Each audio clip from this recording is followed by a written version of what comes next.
आपका भी जब घर में झगड़ा हो किसी का, तो आपसे मेरी प्रार्थना है कि उस झगड़े को रोकने का प्रयास कीजिए। रिश्तों में कैंची चलाने से पहले सुई चलाना चाहिए। कैंची चलती है तो क्या होता है, एक का दो, और सुई चलती है तो दो का। हाँ, रिश्तों में कभी कैंची ना चले, रिश्ते में जब चले सुई बन करके जोड़ने का काम करना है, कैंची बन के तोड़ने का काम। पति पत्नी का झगड़ा है तो माता पिता को, सास ससुर को मिलजुल करके पति पत्नी में सुलह करानी चाहिए। लेकिन आजकल के लोग सुलह कराने की जगह और पति पत्नी को भड़का देते हैं। लड़के का पक्ष लड़के के माता पिता, लड़की की माता पिता, तू यहां आ जा, मैं तेरी तरफ से हूं। लो, रूस यूक्रेन की तरह युद्ध चालू, यहां से परमाणु हमला, वहां से मिसाइल दागी गई, पत्नी की तरफ से एक मिसाइल दागी गई, खबरदार शकल न दिखाना। तो पति की तरफ से परमाणु दागा गया, अपने बाप की बेटी है तो वापस मत आ जाना। लो भैया, महाभारत चालू। जरा से तुम्हारी ना समझी, जरा सी मूर्खता के कारण। इसलिए जब भी महाभारत की स्थिति बने तो पहले शांति का प्रस्ताव होना चाहिए। महाभारत युद्ध के पहले भगवान कौन सा प्रस्ताव लेके गए मेरी मां? जोर से बोलो मैया। तो आप लोगों में भी जब झगड़ा होगा तो पहले कौन सा प्रस्ताव आप लोग रखते हैं कि नहीं? शांति प्रस्ताव रखते हैं कि नहीं? पति पत्नी का झगड़ा हो तो पहला कौन सा प्रस्ताव, किसकी ओर से, किसकी ओर से? अब मैं बताता हूं किसकी ओर से। यदि पति पत्नी में झगड़ा हो और यदि पति ने पत्नी को सॉरी कह दिया तो मैं मानता हूं कि यह पति बहुत समझदार है। और पत्नी ने सॉरी कह दिया पहला, जो पहला सॉरी कहेगा, जो अपनी गलती स्वीकार करके और उस गलती को भूल जाए, अरे गलती नहीं है तो भी तुम्हारी पति पत्नी है, काहे झगड़ा कर रहे हो, जो आदमी पहला सॉरी बोलेगा वही उस घर में सबसे बड़ा समझदार माना जाएगा, और जो बाद में सॉरी बोलेगा वो उस घर में सबसे बड़ा मूर्ख है।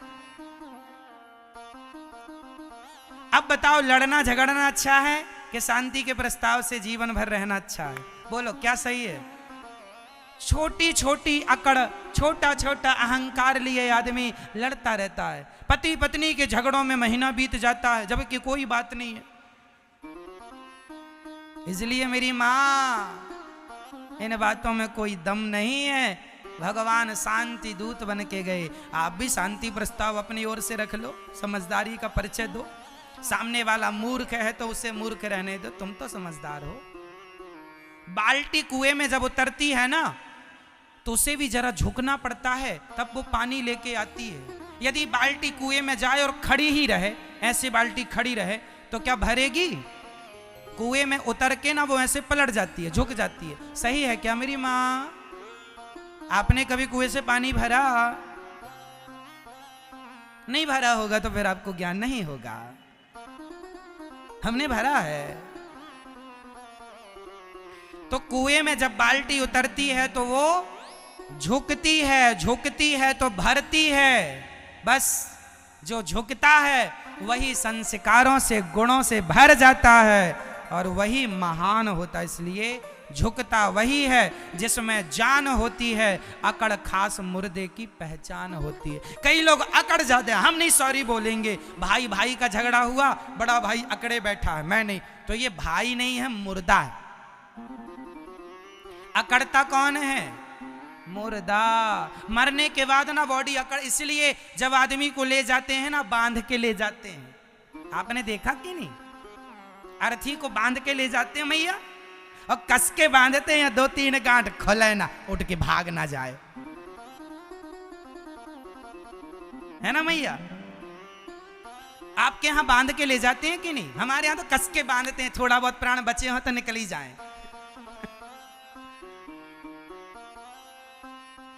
तो रस्सी से कस के बांधते हैं। काहे बांधते हैं?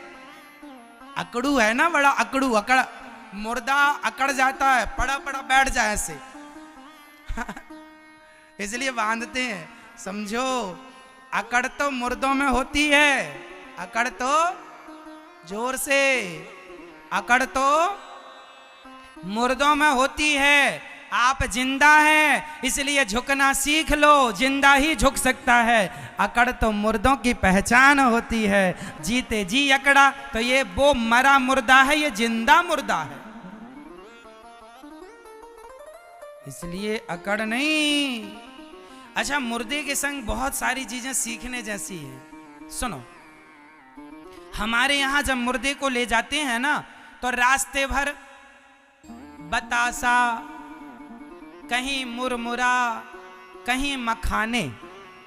किसी क्षेत्र में बतासा फेंकने की परंपरा है, कहीं मुरमुरा और कहीं मखाना। आपके यहां भी इनमें से कोई एक ही परंपरा होगी। मुर्दे को ले जाते हैं तो संग में क्या फेंकते जाते हैं? जब बोलते ना राम नाम सत्य है तो पीछे से मुर्दे के ऊपर मखाना या मुरमुरा, मुरमुरा मतलब भेलपुरी जो बनती है ना उसकी कुछ, वही मुरमुरा होता है, चावल का बनता है। मखाना भी या बतासा। आपके यहां क्या फेंकते हैं? बतासा फेंकते हैं, मखाने फेंकते होंगे। चलिए, कुछ भी आप समझो, सब जगह की अपनी अपनी मान्यताएं परंपराएं, पर फेंकते जरूर है। एक सज्जन ने हमसे पूछा, महाराज जी ये मुर्दे के संग बतासा क्यों फेंक रहे हैं, मखाना? तो तीनों का गुण एक सा होता है। सुनो, मखाना भी फूला होता है, फूला ऐसे। मखाना मुंह फुलाए रहता है कि नहीं? और बतासा भी फूला होता है, उसको ऐसे मारो तो पिस जाता है, फूला रहता है बतासा। और मुरमुरा भी ऐसे ही फूला रहता, मुरमुरा। चलिए, तो मुर्दे के ऊपर ये इसलिए फेंके जाते हैं, दुनिया वालों देख लो, सारी जिंदगी ये भी फूला फूला घूम रहा था। एटीट्यूड, अहंकार में फूला, मैं ये, मैं वो, मैं फलाना हूं, मैं डिमका हूं, मेरे पास गाड़ी बंगला। और अब देखो कहां गई इसकी अकड़। अब बोल, पड़ा है, अब बोल, कुछ नहीं बोल रहा, पड़ा। तो जैसे मखाना पिचक गया, मुरमुरा पिचक गया, बतासा पिचक गया, ऐसे इसका घमंड भी पिचक गया। देख लो दुनिया वालों, करो तुम भी घमंड, तुम्हारा भी फेंका जाएगा एक दिन बतासा, वो भी पिचक जाएगा। तुम्हारा घमंड ज्यादा दिन का नहीं है, इसलिए अभी मिटा दो। सही है। एक चीज और फेंकी जाती है मुर्दे के ऊपर, पैसा। हमारे यहां सिक्के फेंकते हैं, 2 रुपए, 5 रुपए, 1 रुपए, पहले चवन्नी और पहले पंजी फेंकी जाती थी।